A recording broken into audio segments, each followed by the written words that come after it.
মানুষ সবচেয়ে বেশি অকৃতজ্ঞ হয় মানুষেরা। আল্লাহ রাব্বুল আলামিন যে নিয়ামতগুলো দিয়েছেন, নিয়ামতের ব্যাপারে সবচেয়ে অকৃতজ্ঞ যদি কেউ থাকে আল্লাহর সৃষ্টি, সেটা হচ্ছে লোকেরা, সেটা হচ্ছে জনপদের বসবাসরত আল্লাহর গোলামেরা সবচেয়ে বেশি আল্লাহর নাফরমানি করে। আল্লাহর খেয়ে আল্লাহর পরে সবচেয়ে বেশি অকৃতজ্ঞ হয় মানুষেরা। আল্লাহ তাআলা মানুষকে বানিয়েছেন, মানুষকে আল্লাহ তাআলা আকল দিয়েছেন, দিয়েছেন যৌবিক চাহিদা। আল্লাহ তাআলা সৃষ্টি করেছেন পশুকে, তাদেরকে যৌন চাহিদা দিয়েছেন কিন্তু আকল দেননি। আল্লাহ তাআলা বানিয়েছেন ফেরেশতাদেরকে, দিয়েছেন আল্লাহ রাব্বুল আলামিন আকল, কিন্তু যৌন চাহিদা ফেরেশতাদেরকে দেওয়া হয়নি। মানুষকে আল্লাহ রাব্বুল আলামিন যেহেতু আকল দিয়েছেন, এই আকল দিয়ে যদি মানুষ যৌন চাহিদাকে কন্ট্রোল করে আল্লাহর গোলাম হতে পারে, এই মানুষকে আল্লাহ রাব্বুল আলামিন কৃতজ্ঞতা আদায়কারী বান্দাদের কাতারে শামিল করে আল্লাহ মাফ করে দেন। সুবহানাল্লাহ। এই কৃতজ্ঞতা বোধ যদি জাগ্রত হয়ে যায়, আউয়ালু মান ইউদআ ইলাল জান্নাল হামিদুন, আল্লাহর জান্নাতের ভিতরে 120টা কাতার হবে। সামানুনা মিন উম্মতি, উম্মতদেরকে দিয়ে আল্লাহ পাক 120 কাতারের ভিতরে 80 কাতার পূর্ণ করে ফেলবেন।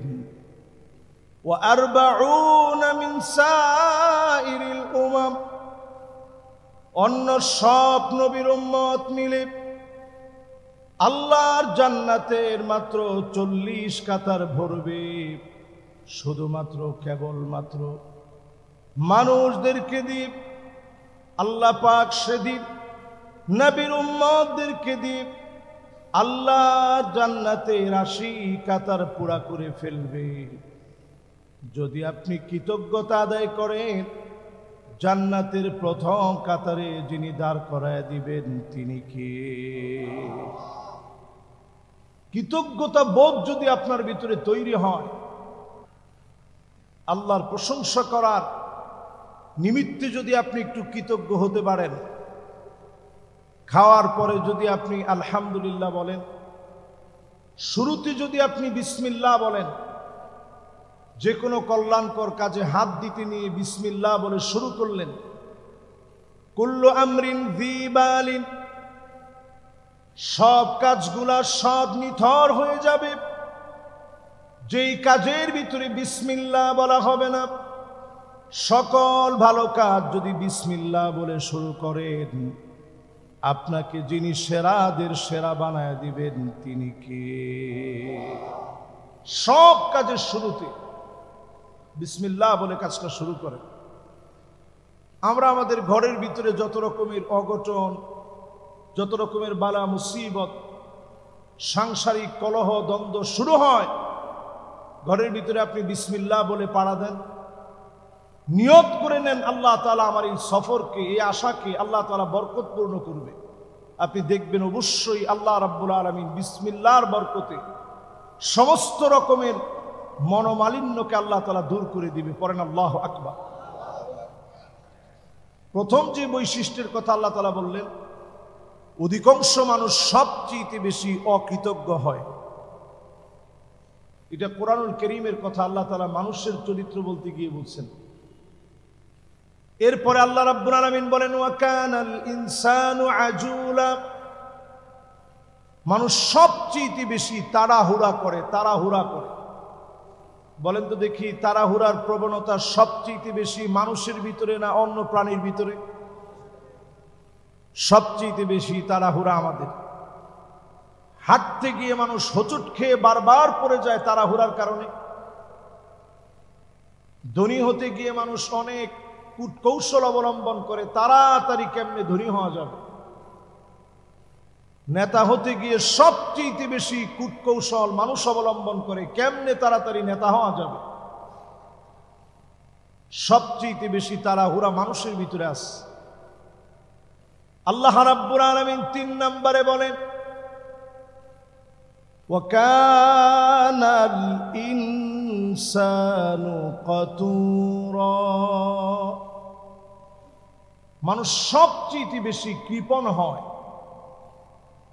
দুনিয়ার জীবনে আপনি একটু তাকায় দেখেন, যাকে আল্লাহ যেই পরিমাণ অর্থ দিয়েছে তার সমপরিমাণ অর্ধেক অথবা তার চেয়ে বহু কম কয়জন আমরা দান করি? আল্লাহ পাক বলছেন মানুষ সবচেয়ে বেশি কৃপণ হয়। একটা গরুর জীবনে তাকায় দেখেন, তার গোবরটা পর্যন্ত সার হিসেবে ব্যবহার হয়। তার চামড়াকে জুতা বানায় আমরা পরি, ব্যাগ বানায় আমরা ইউজ করি, তার দুধ খেয়ে আমরা সুস্থ থাকি, তার গোশত আমরা পছন্দ করে খাই, তার হাড় গোড় দিয়ে পর্যন্ত আমরা প্লেট বানায় সেই প্লেটের ভিতরে আমরা খাবার খাই। পুরাটা জীবন মানুষের খিদমতে নিবেদিত করে দিয়েছে।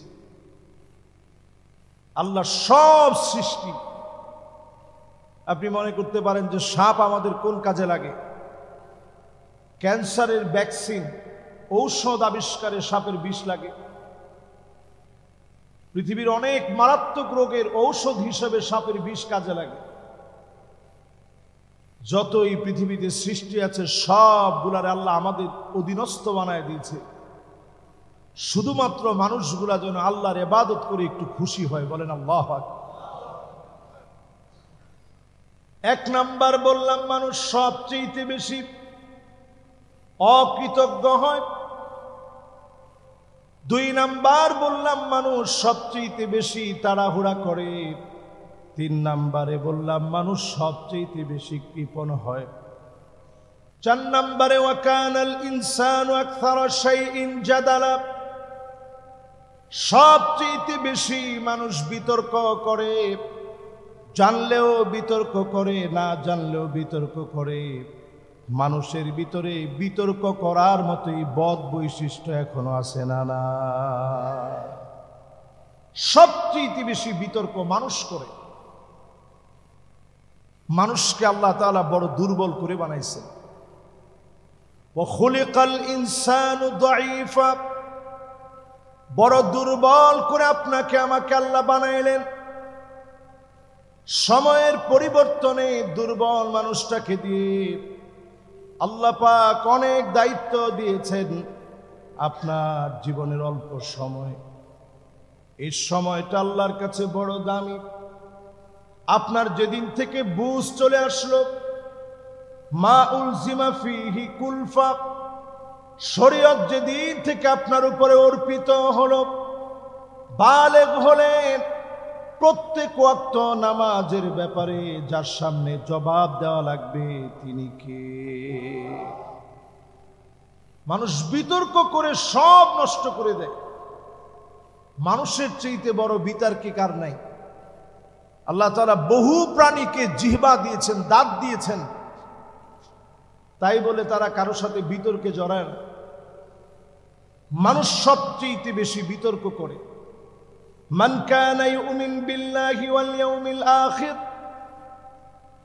যার ভিতরে ঈমান আছে, আখিরাতের বিশ্বাস থাকবে, সে হয় চুপ থাকবে, ফালিয়াকুল খায়রা, অথবা কল্যাণকর কথা বলবে। যখন আপনি কথা বলবেন চিন্তা করবেন, মা ইয়ালফিযু মিন কাওলিন ইল্লা লাদাইহি রাকীবুন আতীদ, একটা কথাও বাদ যাবে না লেখা থেকে, সব কথাগুলো লিপিবদ্ধ হবে।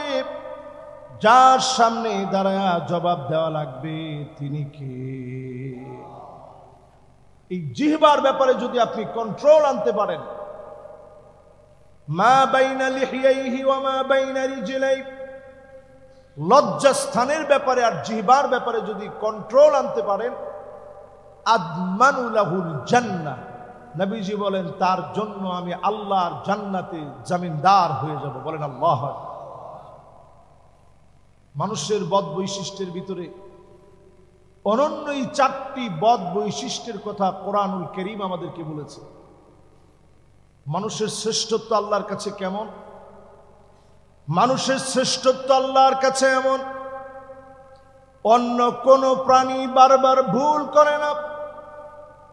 মানুষকে যেহেতু আল্লাহ যৌন চাহিদা দিয়েছেন, আকল দিয়েছেন, ভুল করে ফেলেছেন, অন্তরের ভিতরে একটা কালো দাগ পড়ে গেছে। 10টা ভুল করেছেন, 10টা কালো দাগ পড়ে গেছে। 1000টা ভুল করলেন, 1000টা কালো দাগ পড়ে গেছে। লক্ষ কোটি ভুল করলেন, লক্ষ কোটি কালো দাগ পড়ে গেছে। একা একা বসে ভাববেন, এখন আর চোখ দিয়ে কেন পানি আসে না? মালিকের জন্য কেন মনটা নরম হয় না? কারণ আপনি 4 বৈশিষ্ট্যে নিজেকে জর্জরিত করে ফেলে। ইন্নাল কুলুবা মুতাওয়াল্লিদুন বিসিত্তাতি আশিয়া, অন্তরটাকে ধ্বংস করার জন্য যা যা প্রয়োজন সব আপনি করে ফেলেছেন। আপনি যদি একাগ্র চিত্তে একা একা বসে বসে ভাবেন, মালিকের কাছে একটু নিজেকে সঁপে দেন, তাওয়াজ্জুহুল কুলুব ইলাল্লাহ, আল্লাহর দিকে যদি নিজেকে সঁপে দিই, আল্লাহর কাছে চাইতে পারেন, করাবাতুল আরদি খাতিয়াতান, গোটা দুনিয়া পরিমাণ গুনাহ করে ফেলেছেন, সব গুনাহগুলা যিনি মাফ করে কবুল করে নেবেন তিনি কে? এই সমাজের ভিতরে সামাজিক যে অবক্ষয় লক্ষ্য করা যাচ্ছে, আখিরুজ জামান, শেষ জামানের যে অবক্ষয় লক্ষ্য করা যাচ্ছে, এই অবক্ষয় থেকে বাঁচার জন্য মানুষ হওয়া লাগবে। সাহাবায়ে কেরাম এমন মানুষ ছিলেন, দ্বীনের এমন নমুনা ছিলেন। সাহাবায়ে কেরামের ভিতরে যদি কোনো ভুল হয়ে যেত, অন্তরটা এমন বিগলিত হয়ে যেত, সাহাবায়ে কেরাম বলা বলি করতেন যে আমার ভুল হয়ে গেছে, আল্লাহ আপনি মাফ করে দেন। নবীজির কাছে দৌড়ে আসতেন, তাহহিরনি, ও নবী আপনি আমারে পবিত্র বানায় দেন। আল্লাহ নবী বলেন, ফাবিমা তাহহির, কোন জিনিস থেকে তোমারে পবিত্র বানাবো? সাহাবী পবিত্র হওয়ার জন্য নবীজির কাছে আসে। নবীজি বললেন, যাও ঘরের মধ্যে গিয়ে তাওবা করো, আল্লাহ তোমারে মাফ করে দিবে। সুবহানাল্লাহ। সাহাবী চলে গেছে, আবার দৌড়ায় রাসূলের কাছে আসে, সাল্লাল্লাহু আলাইহি ওয়াসাল্লাম, ইয়া রাসূলুল্লাহ আপনি আমারে পবিত্র করে দেন। নবীজি বলছেন, যাও ঘরে গিয়ে মাফ চাও, আল্লাহ মাফ করে দিবে। সাহাবী আবার দৌড়ায় আসছে, স্বস্তি পাচ্ছে না, পুরা শরীরের ভিতরে জ্বালা ধরে গেছে, কেমনে গুনাহ থেকে পরিত্রাণ পাবো, আল্লাহর কাছে কেমনে মাফ চাবো। নবীজির কাছে দৌড়ে ছুটে চলে আসছে। নবীজি সাল্লাল্লাহু আলাইহি সাল্লাম আবার বলছে, যাও ঘরে গিয়ে আল্লাহর কাছে মাফ চাও, আল্লাহ তোমারে মাফ করে দিবে। 3 বার যাওয়ার পরেও সাহাবীর শরীরের মধ্যে স্বস্তি আসে না। 4র্থ বার আবার দৌড়ে আসছে, ইয়া রাসূলুল্লাহ তাহহিরনি, আপনি আমার একটু পবিত্র বানায় দেন। আল্লাহর নবী বললেন, ফাবিমা তাহহির, কোন জিনিস থেকে পবিত্র হতে চাও? কি অন্যায় কি গুনাহ তুমি করে ফেলেছ? সাহাবী জবাব দিয়ে বলে, ও নবী জিনা করে ফেলেছি, আপনি আমারে পবিত্র করে দেন। বিবাহিত হওয়ার কারণে শরীয়তের আইন প্রযোজ্য করা হবে। আল্লাহর নবীজি আমার সাহাবায়ে কেরামকে ডেকেছে, তাকায় দেখো তো সে কি মদ খেয়েছে। সাহাবায়ে কেরাম বলে, না মদ খায় নাই। আল্লাহর নবী বললেন, আহুয়া মাজনুন, সে কি পাগল নাকি? বারবার বলার পরেও কেন ফিরে আসলো? ইয়া রাসূলুল্লাহ সে তো পাগল না। বুক পর্যন্ত গেড়ে ফেলা হলো। শরীয়তের আইন অনুযায়ী, মানদণ্ড অনুযায়ী দণ্ডবিধি কার্যকর করা হলো, পাথর নিক্ষেপ করা হচ্ছে। একজন সাহাবীর গায়ে এসে রক্ত লাগলো, পাথর নিক্ষেপ করা হচ্ছে। সাহাবী মাথা নিচের দিকে দিয়ে হাসতেছে যে অন্তত আমার দুনিয়ার জ্বালাটা কমলো, গুনাহ মাফের এই পেরেশানির কারণে আল্লাহ আমারে মাফ করে দিতে পারে। বলেন আল্লাহু আকবার। সাহাবী উনার রক্ত যখন আরেকজনের গায়ে ছিটকে লাগলো, উনি মন্তব্য করলেন, আহারে এই বাজে রক্তটা এসে লাগলো আমার গায়ে, এত বড় অন্যায় করছে, তার রক্ত এসে আমার গায়ে লাগলো। আল্লাহর নবী বললেন, না, খবরদার, এমন বলো না।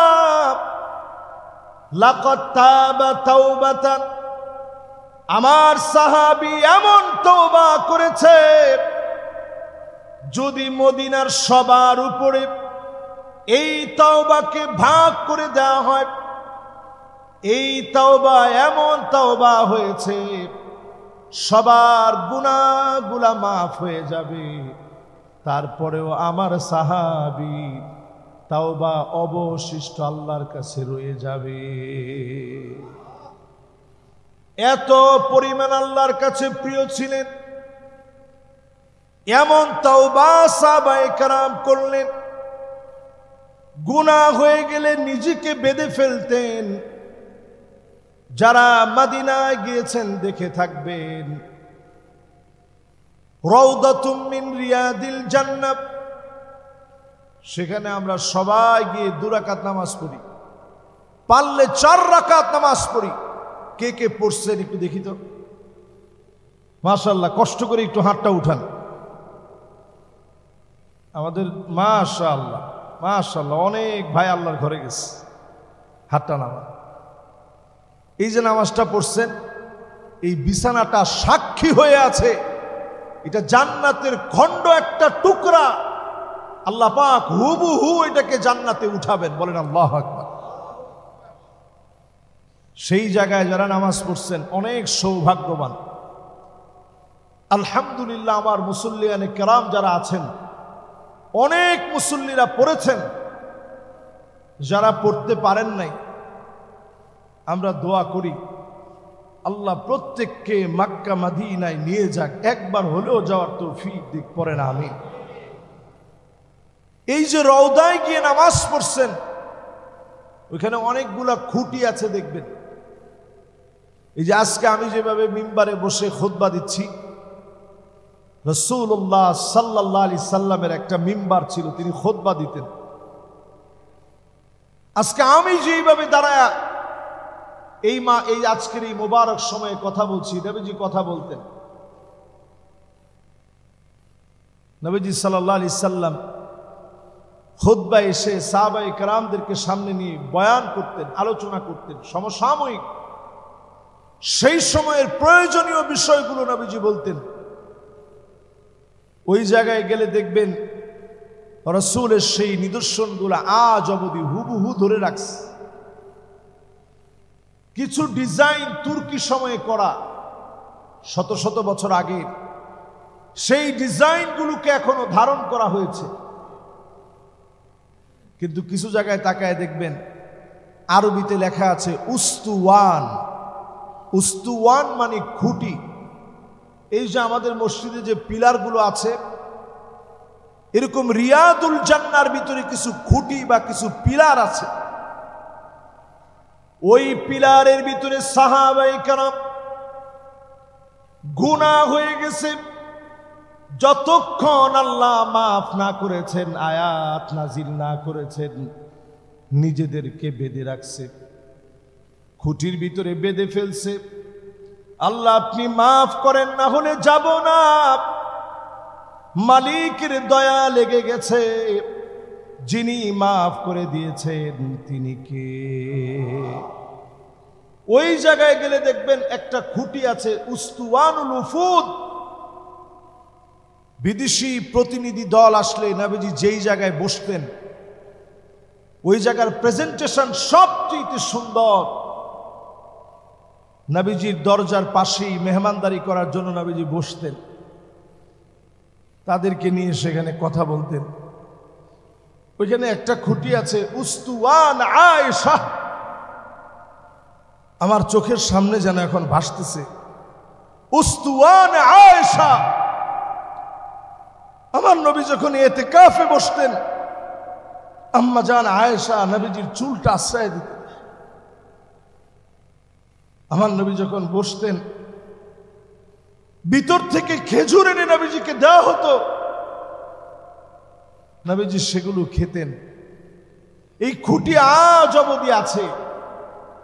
খুঁটির কথা এই জন্য বললাম, সাহাবাই কেরাম নিজেদেরকে এমন ভাবে সঁপে দিলেন, খুঁটির মধ্যে হাত বেঁধে ফেলছে, আল্লাহ মাফ না করলে এখান থেকে যাব না। বলেন আল্লাহ। আজ আমাদের অন্তরগুলো মৃত হয়ে যাচ্ছে, আমাদের চোখের সামনে লোকেরা মারা যায়, শিক্ষা নিয়ে বাড়ি ফিরি না। আমাদের চোখের সামনে কতজন চলে যায়, শিক্ষা নিয়ে ফিরতে পারি না। ওয়া আনতুম তাদফানু মাউতাকুম,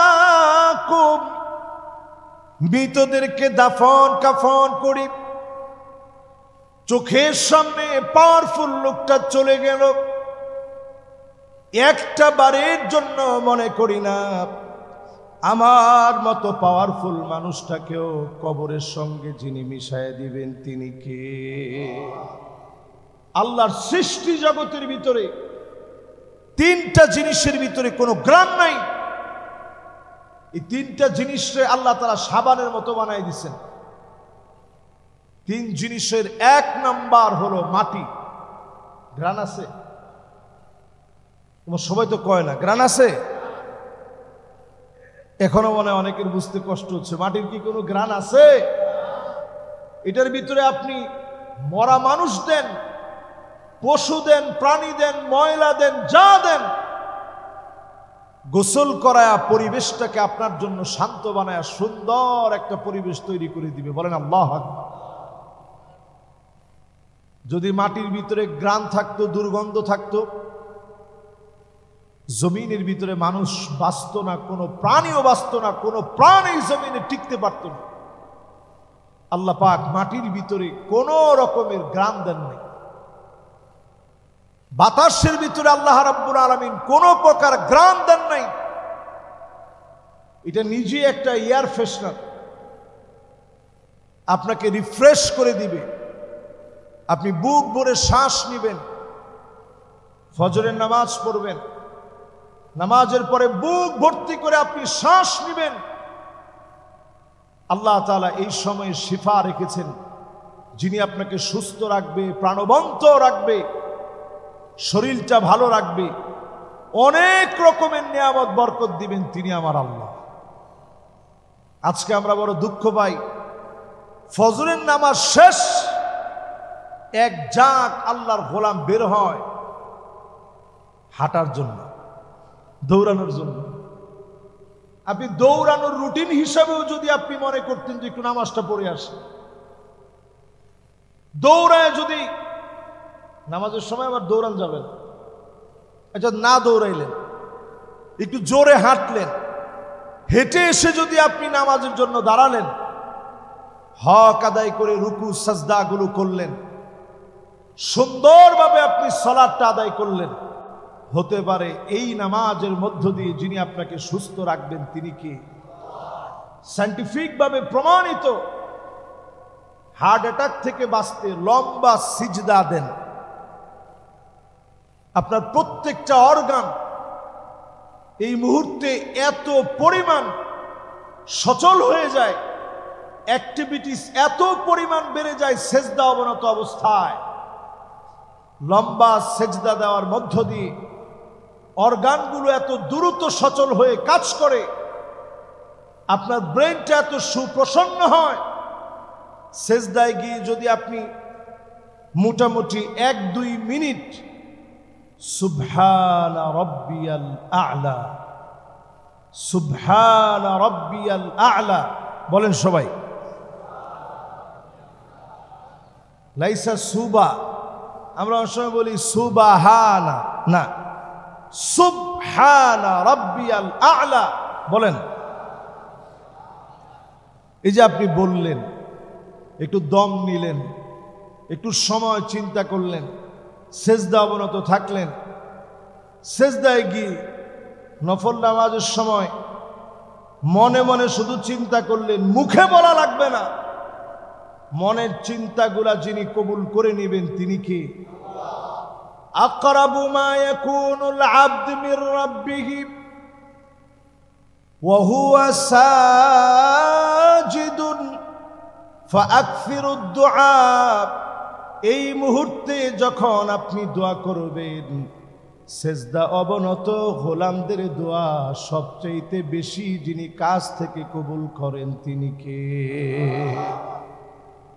যতজন আমার সামনে বসা আছেন লম্বা সিজদায় অভ্যস্ত হন, সন্তানটা কথা শুনে না, স্ত্রী কেমন যেন এলোমেলো চলে, ব্যবসা বাণিজ্যের ভিতরে বরকত নাই, পারিবারিক পেরেশানের কোনো শেষ নেই, বন্ধু আপনার সঙ্গে পার্টনারশিপে ব্যবসা করতে গিয়ে আপনাকে ঠকিয়েছে, সব দুঃখ যন্ত্রণা যাতনাগুলা সিজদার মধ্যে কাটায়া একটু আল্লাহকে বলার জন্য চেষ্টা করেন, আপনি দেখবেন অবশ্যই এই সিজদা ফলপ্রসূ হবে। যিনি আপনাকে কবুল করবেন তিনি কে?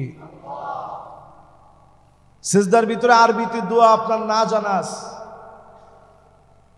আপনি এর দূর তো বলতে পারবেন আল্লাহুম্মা গফিরলি, আল্লাহ আপনি আমারে মাফ করে দেন, আল্লাহুম্মা আরহামনি, আল্লাহ আপনি আমারে দয়া করেন, আল্লাহুম্মা হদিনি, আল্লাহ আপনি আমারে হেদায়েত দেন, ওয়ারজুকনি, রিজিক দেন। এরকম আপনি দোয়াগুলা করেন, দেখবেন সিজদা থেকে উঠবেন, ঘুমাইলে যেরকম একটা প্রশান্তি লাগে, লম্বা সিজদা দিয়ে উঠবেন, এইরকম একটা প্রশান্তি আপনার মনের ভিতরে আল্লাহ তাআলা দান করে দিবেন। সুবহানাল্লাহ। প্রিয় হাজিরিন, বর্তমানে এই সময়, প্রযুক্তিগত এই সময়, আকাশ প্রযুক্তির এই সময়, যখন এআই প্রযুক্তি দিয়ে দুনিয়া চলছে, আর্টিফিশিয়াল ইন্টেলিজেন্সের মধ্য দিয়ে সারা দুনিয়ার ভিতরে একটা পরিবর্তন আসছে, রোবোটিক সিস্টেম চালু হচ্ছে সব জায়গায়। আমরা যেরকম বাইক ইউজ করতাম, এখন রোবট তৈরি হচ্ছে, যেটা আপনাকে যখন লাফানো দরকার লাফায় নিয়ে যাবে, যখন সমতলে চলা দরকার সমতলে চালায় নিয়ে যাবে, যখন পাহাড়ে চড়বেন পাহাড়ের পথ আর্টিফিশিয়াল ইন্টেলিজেন্স ব্যবহার করে সেই পথকে নির্ধারণ করে গুগল ম্যাপ দিয়ে সে পথ চলবে। প্রযুক্তি যখন এত উৎকর্ষ সাধন করেছে, সেই সময়ে আমরা যারা এখনো আল্লাহকে চিনার সময় আসছে বলে মনে করি না, মনে করি আরো কিছুদিন পরে তাওবা করব। আপনি বুঝে নেন, এই প্রযুক্তি যত উৎকর্ষ সাধন করছে, তত বেশি এই পৃথিবীতে বিপর্যয় নেমে আসার সময় হয়ে গেছে, ঠিক কিনা বলে? উদাহরণস্বরূপ যদি বলি, দুনিয়ার ভিতরে একটু তাকায় দেখেন, মানুষের পরিবর্তন রেডিক্যালি এই অল্প সময়ের ভিতরে কি পরিমাণ পরিবর্তন হয়েছে। এই অল্প 30 বছরের, আমাদের বয়স তো আর খুব বেশি না, এখানে অনেক মুরব্বিয়ান আযাম আছেন, আমার চাইতে অভিজ্ঞ, বয়সের দিক থেকে প্রবীণ, অসংখ্য বিষয় দেখা মানুষ আছেন। একটু চিন্তা করেন, আজ থেকে 30টা বছর পিছনে যান, পিছনে গেলে চিত্র কেমন? যারা পর্দানিশীল ছিল, এক বাড়ি থেকে আরেক বাড়ি, নিজের বাড়ি থেকে নিজের বাবার বাড়ি যেতে হলে এক সময় নারীরা পুরা রিক্সাটার ভিতরে শাড়ি দিয়ে কি দিত? শাড়ি দিয়ে, পেঁয়াজ দিয়ে। দেখছেন এটা আপনারা আসলে?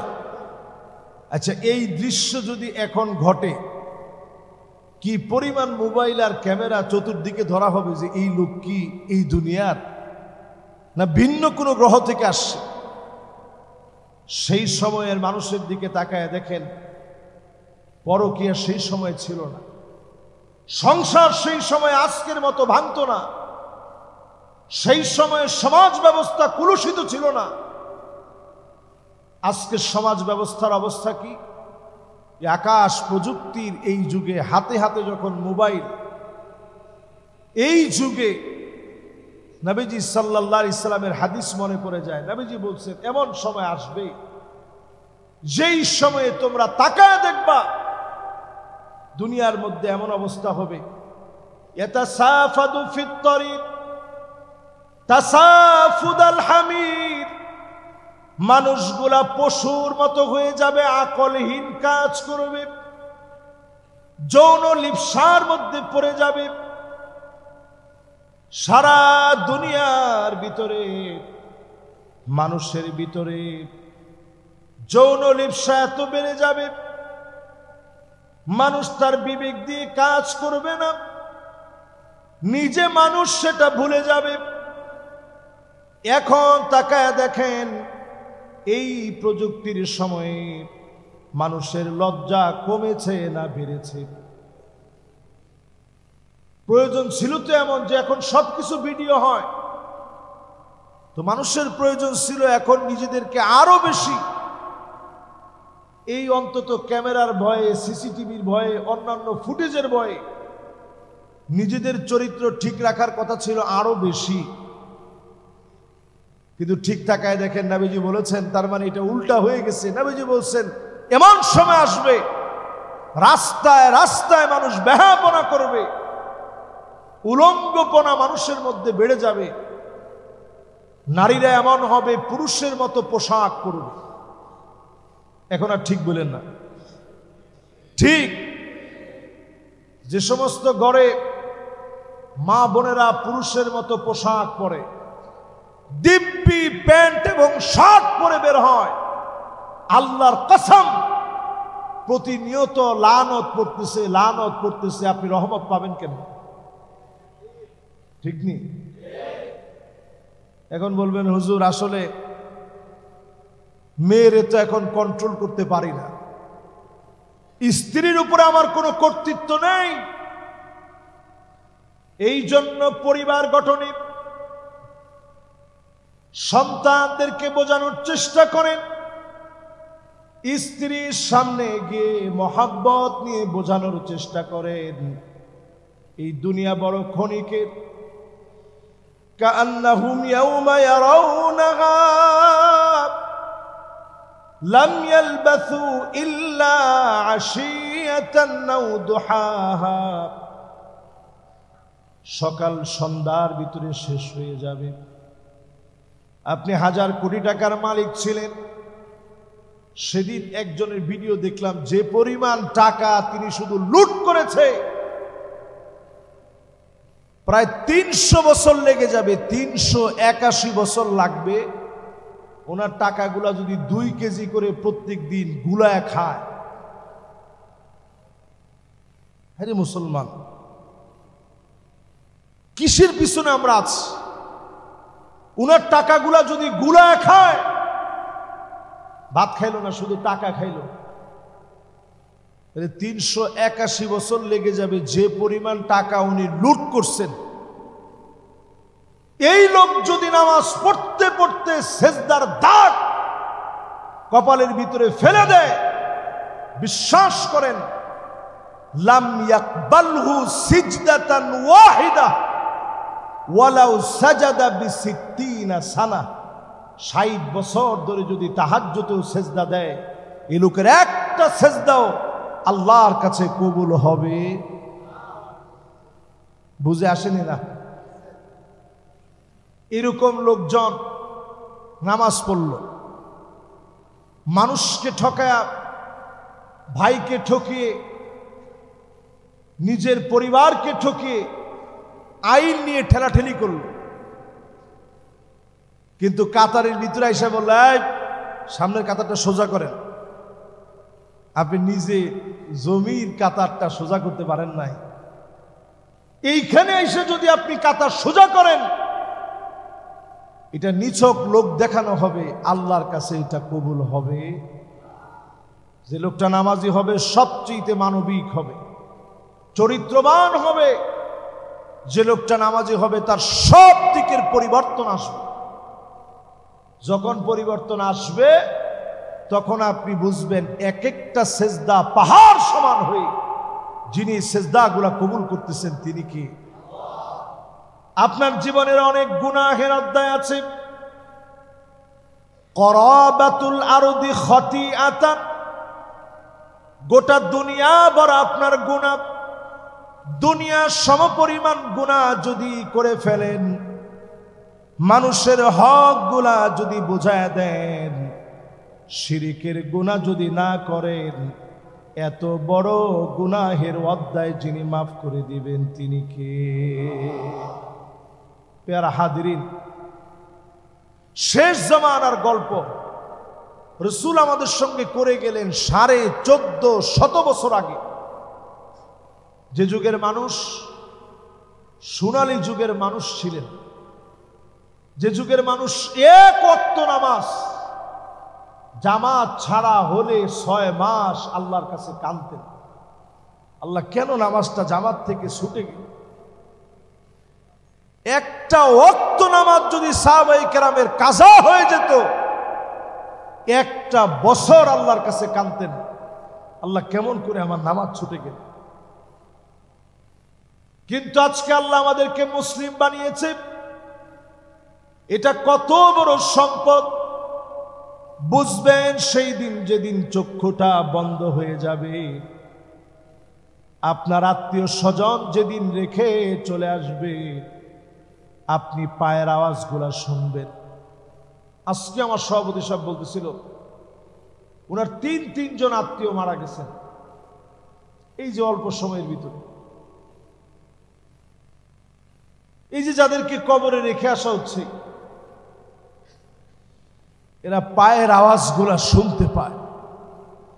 যখন আপনি কবরের ভিতরে রেখে আসছেন, পায়ের আওয়াজগুলো তারা শুনতে পায়। হাত্তা ইয়াসমাআ সিমাআন আলাইহি, পায়ের আওয়াজগুলা শুনতে পায়। একজনকেও ধরে রাখতে পারে না।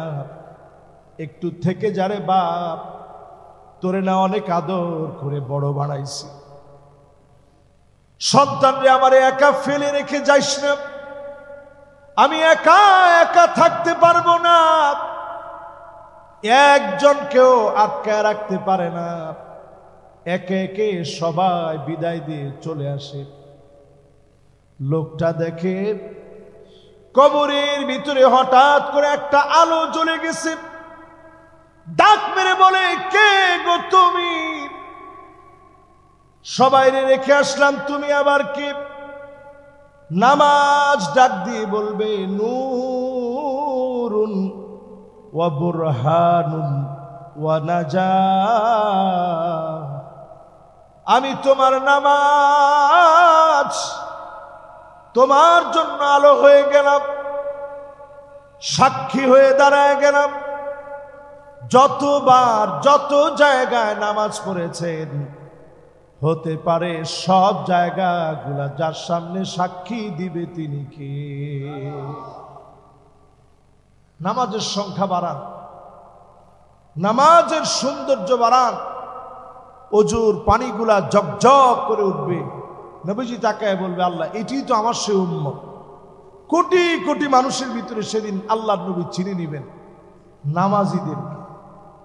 বেনামাজি যখন কবরে যায়, ফেরেশতারা একজন আরেকজনকে ডাক দিয়ে বলে, আয় তারিকুস সালাহ, এই লোকটা ছিল নামাজ পরিত্যাগকারী। সময় আর 2 মিনিট নেই। নামাজ পরিত্যাগকারী, তারিকুস সালাহ, নামাজ পরিত্যাগকারী, সে আল্লাহর কাছে কত ঘৃণিত। একটা মানুষ যদি মদ খেয়ে মারা যায়, মাইকিং করা লাগে না, সবার কানে কানে পৌঁছে যায়। আমার বাসা মধুবাগে, মধুবাগে একবার 5 জন মদ খেয়ে মারা গেছিল একসাথে। আপনারা শুনছেন? জানেন? একজন জানে।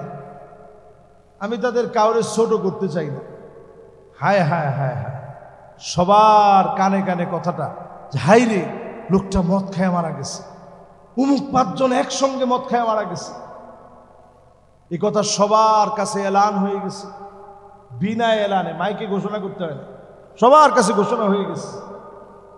আমি আবার সেদিন ছোট মানুষ তো, জানাজার নামাজ পড়তে গেছি।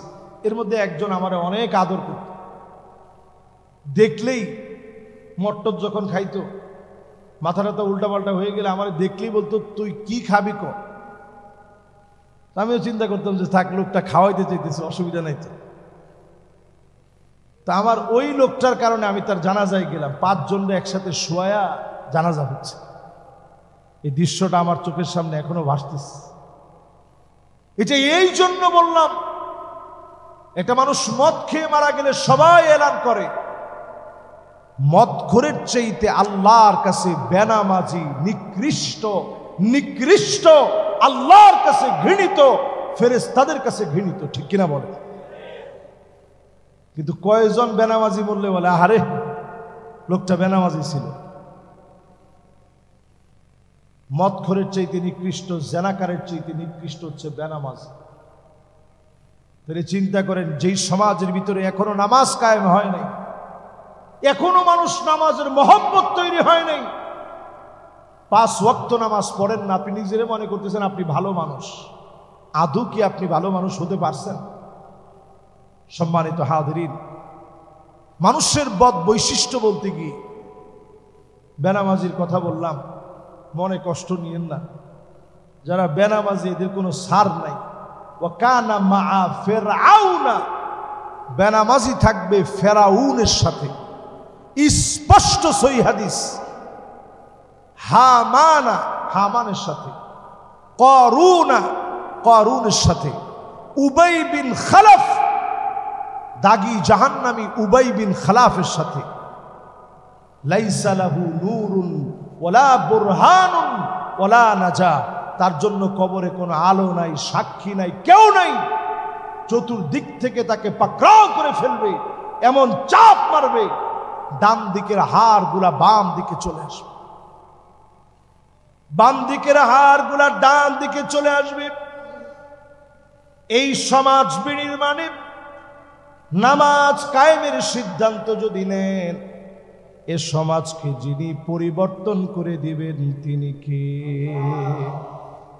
আল্লাহ পাকের কাছে কামনা করি মুবারক আজকের জুমআতে যতজন আমার সামনে বসা আছেন, এই কথা কি দিতে পারবেন, হুজুর যতদিন হায়াতে আছে আজকে থেকে নামাজ ছাড়ব না?